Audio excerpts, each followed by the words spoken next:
അൻ സ്വലാത്തിഹിം സാഹുൻ. അവര് സമയത്ത് നിസ്കരിക്കത്തില്ല, തോന്നുമ്പോൾ നിസ്കരിക്കും, എങ്ങനെയെങ്കിലും അശ്രദ്ധമായി നിസ്കരിക്കും. അതുകൊണ്ട് മറ്റുള്ളവരെ കാണിക്കാൻ വേണ്ടി നിസ്കരിക്കും. ഇപ്പോൾ ഉദാഹരണത്തിന് ഇപ്പം നിങ്ങളുടെ മോലാളി ഇവിടെ ഉണ്ട്, അബ്ദുള്ള ഉണ്ട്. അബ്ദുള്ളയെ കാണിക്കാൻ വേണ്ടി എന്നാ നിസ്കരിച്ച് കളയാന്ന് വിചാരിച്ചിട്ട് പോയി എനിക്ക് നിസ്കാരം ഉണ്ടെന്ന് പറഞ്ഞ് നിസ്കരിക്കുക എന്ന് പറഞ്ഞാൽ അങ്ങനെയുള്ളവർക്ക് ഭയങ്കര നാശമാണ്. നിസ്കരിക്കാൻ നമ്മളോട് അള്ളാഹു പറഞ്ഞത് അള്ളാഹുവിന് വേണ്ടിയല്ല. ഇപ്പം നിങ്ങളിവിടെ രാവിലെ വന്ന് ജോലി ചെയ്തു, കുഴഞ്ഞ് ക്ഷീണിച്ച് വിയർത്ത് ഒരു വല്ലാത്ത ഒരു അവസ്ഥയിലായി, കസ്റ്റമറൊക്കെ തോന്നി വരുമ്പോൾ ക്ഷീണം ഉണ്ടാവല്ലോ.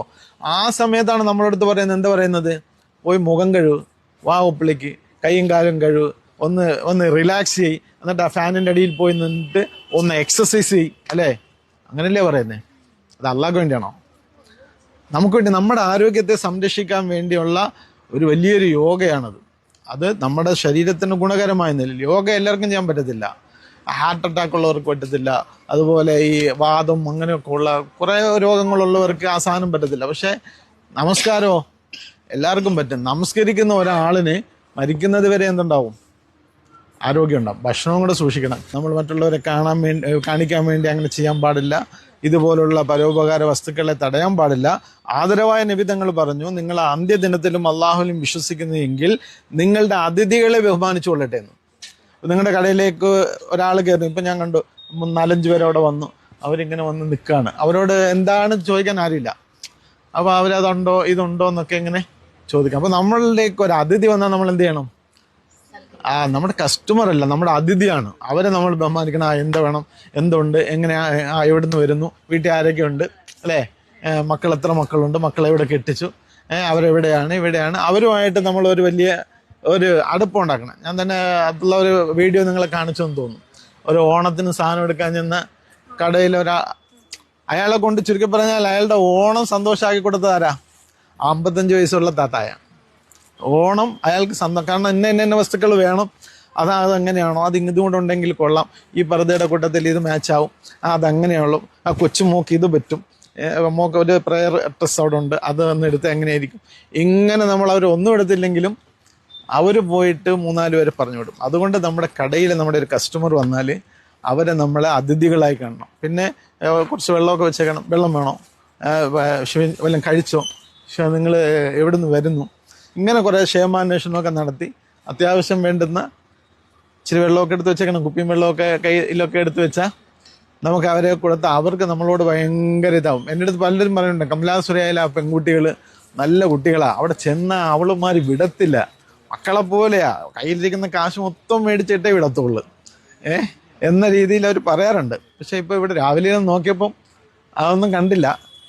അതുകൊണ്ട് ആ വിഷയത്തിൽ നമ്മളുടെ ഈ മുതലാളിക്ക് ഉത്തരവാദിത്വമുണ്ട്. എന്താണ്? തൊഴിലാളികളുടെ ക്ഷേമാന്വേഷണം, അവർക്ക് അവരുടെ കാര്യങ്ങൾ, അവർക്ക് എന്തെങ്കിലും പ്രയാസമുണ്ടോ, വിഷമമുണ്ടോ, ബുദ്ധിമുട്ടുണ്ടോ എന്നൊക്കെ വെറും ശമ്പളം കൊടുക്കൽ മാത്രമല്ല, അവരുടെ ആ കാര്യങ്ങളിൽ അവർക്ക് നന്മ ചെയ്യണം. ഒരു പുഞ്ചിരി പോലും സദക്കയാണ്. അപ്പോൾ അങ്ങനെയുള്ള നിലയിൽ മുതലാളിക്കൊരു ഉത്തരവാദിത്വമുണ്ട്, തൊഴിലാളിക്കൊരു ഉത്തരവാദിത്വമുണ്ട്. എന്താണ്? ഈ സ്ഥാപനം നശിച്ചു പോകാതിരിക്കണം. ഇതൊന്ന് നിലനിന്നാലേ നമുക്ക് അതുകൊണ്ട് ഗുണം കിട്ടും. അപ്പോൾ 1 രൂപയുടെ കച്ചവടം നടക്കുന്നത് നമുക്ക് 2 രൂപയുടെ കച്ചവടം ഉണ്ടാക്കി കൊടുക്കണം. അള്ളാഹു അന്നേരം നമുക്ക് ബർക്കത്ത് ചെയ്യും. ഈ രീതിയിൽ എല്ലാവരും കൂടി ഒന്ന് ഒത്തുപിടിച്ച്, പിന്നെ നമ്മുടെ പരലോകം ഇന്നോ നാളെയോ മറ്റന്നാളോ നമ്മൾ മരിച്ചു പോകും. മരിച്ചു പോയാൽ കിടക്കേണ്ട ഖബറിലാണ്. ഖബർ മുതലാണ് ജീവിതം. അപ്പം നമ്മളെന്ത് വേണം? നമ്മുടെ ഔറത്ത് സൂക്ഷിക്കണം, നമ്മുടെ കൊടുക്കലും വാങ്ങൽ സൂക്ഷിക്കണം, നമ്മുടെ നിസ്കാരം കൃത്യമുള്ള നിസ്കാരമായി കാലാകാലം നമ്മളിവിടെ ജീവിക്കുകയാണെങ്കിൽ എന്ത് ചെയ്യണ്ട, നമുക്കിഷ്ടമുള്ള പോലെ ജീവിക്കാം. പക്ഷേ നമ്മളോടൊപ്പം ജീവിക്കുന്ന ചെറുപ്പക്കാർ, കുട്ടികൾ, വൃദ്ധന്മാർ, മറ്റുള്ളവരൊക്കെ ഇപ്പോൾ ഖബറിലാണ്. നമ്മൾ ജീവിച്ചിരിക്കുകയാണ്. നമ്മളിനി അങ്ങോട്ട് പോകാനുണ്ട്. അതുകൊണ്ട് നമ്മളെന്ത് വേണം? അള്ളാഹുവിൻ്റെയും റസൂലിൻ്റെയും കൽപ്പനകളെ അനുസരിച്ചാൽ ഇവിടെ നമുക്ക് സമാധാനമാണ്. നമുക്ക് ഈ 5 നേരം നിസ്കാരം ഉണ്ടെങ്കിലല്ലേ നമ്മൾ ദുആ ചെയ്യത്തുള്ളൂ. അള്ളാഹുവേ, എൻ്റെ ഭർത്താവിന്, എൻ്റെ കുഞ്ഞിന്, എൻ്റെ ജീവിതത്തിന്, എൻ്റെ മറ്റ് കാര്യങ്ങൾക്ക്. അപ്പോൾ അള്ളാഹുമായിട്ട് നമുക്ക് വലിയൊരു ബന്ധം ഉണ്ടാകുകയാണ്. അതിനിപ്പം നമുക്കിവിടെ സൗകര്യമുണ്ട്, അല്ലേ? ഇല്ലെങ്കിൽ അതുള്ള ആ സൗകര്യങ്ങൾ ചെയ്തു കൊടുക്കണം അവർക്ക് നമസ്കാരത്തിന് ആവശ്യമായ മറ്റു കാര്യങ്ങൾക്ക് ആവശ്യമായ കാര്യങ്ങൾ ചെയ്തു കൊടുത്താൽ നിസ്കരിക്കുന്ന ഒരു മനുഷ്യനും ദാരിദ്ര്യം ഉണ്ടാകത്തില്ല. കാരണം നമ്മൾ കൈ കെട്ടിയിട്ട് പറയുന്നത് ഇയ്യാക നഅ്ബുദു വ ഇയ്യാക നസ്തഈൻ, നിന്നെ മാത്രം ആരാധിക്കുന്നു, നിന്നോട് മാത്രം സഹായം ചോദിക്കും, അല്ലേ? മക്കളായാലും ഭർത്താക്കന്മാരായാലും, അല്ലെങ്കിൽ ഇനി ഭർത്താക്കന്മാരെ കിട്ടാനുള്ളവരാണെങ്കിലും അള്ളാഹുവിനോടാണ് നമുക്ക് ചോദിക്കാനുള്ളത്, അള്ളാഹുവാണ് തരാനുള്ളത്. അപ്പോൾ അതുകൊണ്ട് നമ്മുടെ ജീവിതത്തിൽ ആ നിലയിലുള്ള ഒരു സൂക്ഷ്മത ഉണ്ടാവണം. നമ്മുടെ കടയിലേക്ക് വരുന്നവരെല്ലാം നമ്മൾ അതിഥികളായി കാണണം.